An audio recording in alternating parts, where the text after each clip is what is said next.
तेरा वचन मेरे पाँवों के लिए दीपक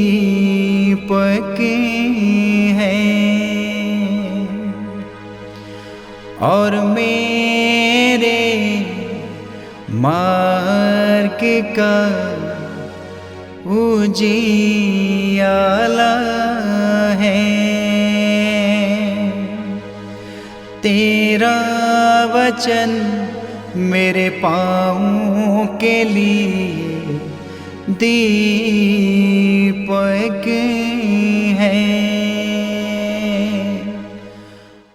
पहला पाठ नबी यिर्मयाह का ग्रंथ अध्याय 3 पद संख्या 14 से 17 तक। प्रभु ये कहता है, हे विद्रोही पुत्रों, मेरे पास लौट आओ। मैं ही तुम्हारा स्वामी हूँ।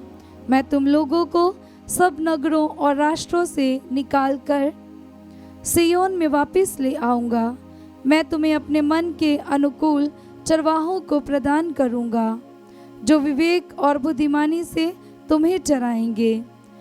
प्रभु ये कहता है, जब देश में तुम लोगों की संख्या बहुत बढ़ेगी और तुम्हारी बड़ी उन्नति होगी, तब कोई भी प्रभु के विधान की मंजूषा की चर्चा नहीं करेगा, कोई भी उसे याद नहीं करेगा।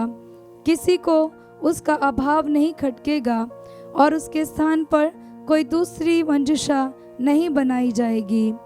उस समय यरूशलेम प्रभु का सिंहासन कहलाएगा। सभी राष्ट्र प्रभु के नाम पर यरूशलेम में एकत्र हो जाएंगे।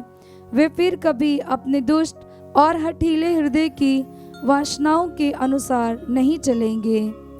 ये प्रभु की वाणी है। ईश्वर को धन्यवाद। भजन अनुवाक्य। चरवाहा जिस तरह अपने झुंड की रक्षा करता है, उसी तरह प्रभु हमारी रक्षा करेगा। चरवाहा जिस तरह अपने झुंड की रक्षा करता है, उसी तरह प्रभु हमारी रक्षा करेगा। हे राष्ट्रों, प्रभु का वचन सुनो।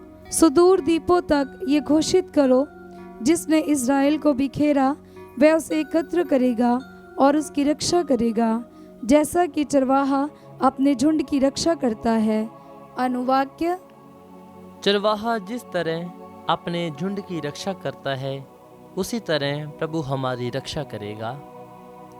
क्योंकि प्रभु ने याकूब का उद्धार किया और उसे उसके शक्तिशाली शत्रु के पंजे से छुड़ाया। वे लौटकर सियोन पर्वत पर आनंद के गीत गाएंगे और प्रभु को दान देने आएंगे। अनुवाक्य। चरवाहा जिस तरह अपने झुंड की रक्षा करता है, उसी तरह प्रभु हमारी रक्षा करेगा। तब कुंवारियां उल्लासित होकर नृत्य करेंगी, नवयुवक और वृद्ध मिलकर आनंद मनाएंगे। मैं उनका शोक आनंद में बदल दूंगा और उन्हें सांत्वना प्रदान करूंगा। अनुवाक्य। चरवाहा जिस तरह अपनी झुंड की रक्षा करता है, उसी तरह प्रभु हमारी रक्षा करेगा। जय घोष हालेलुया। अनुवाक्य। हालेलुया। धन्य है वे जो सच्चे और निष्कपट हृदय से वचन सुनकर सुरक्षित रखते हैं और अपने धीरज के कारण फल लाते हैं। अनुवाक्य। हालेलुया। संत मत्ती के अनुसार पवित्र सुसमाचार अध्याय 13 पद संख्या 18 से 23। यीशु ने अपने शिष्यों से कहा, अब तुम लोग बोने वाले का दृष्टांत सुनो। यदि कोई राज्य का वचन सुनता है और लेकिन समझता नहीं, तब जो उसके मन में बोया गया था उसे शैतान आकर ले जाता है। ये वह है जो रास्ते के किनारे बोया गया है।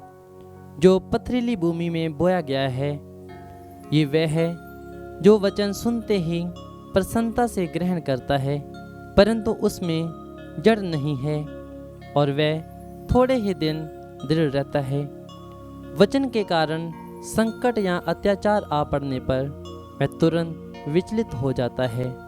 जो कांटों में बोया गया है, ये वह है जो वचन सुनता है, परंतु संसार की चिंता और धन का मोह वचन को दबा देता है और वह फल नहीं लाता।